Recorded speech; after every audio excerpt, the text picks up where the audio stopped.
नमस्कार, आपका स्वागत है। आप देख रहे हैं सबसे तेज न्यूज। और उत्तर प्रदेश के मऊ जनपद में दोपहर में धूल भरी आंधी और बारिश के बीच मौसम सुहाना हो गया। तस्वीरों में आप देख रहे होंगे किस प्रकार से धूल भरी आंधी चल रही है और आकाश में बादल घनघोर घटा छाया हुआ है। वहीं बारिश के बीच लोग दुकानों में दुबके हुए हैं तो कुछ लोग बारिश का आनंद ले रहे हैं।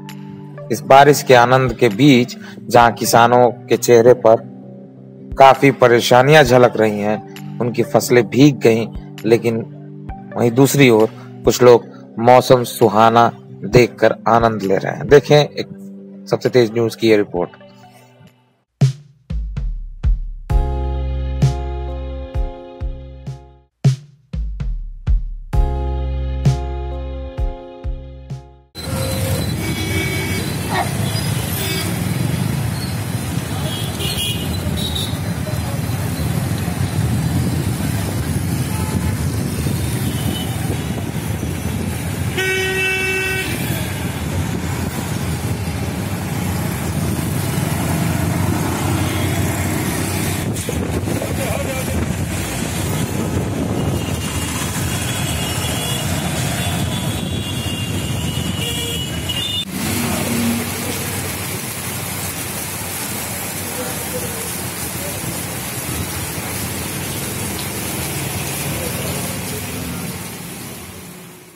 अगर आपको हमारा वीडियो अच्छा लगा तो लाइक करें, शेयर करें, साथ ही हमारे YouTube चैनल को सब्सक्राइब करना ना भूलें।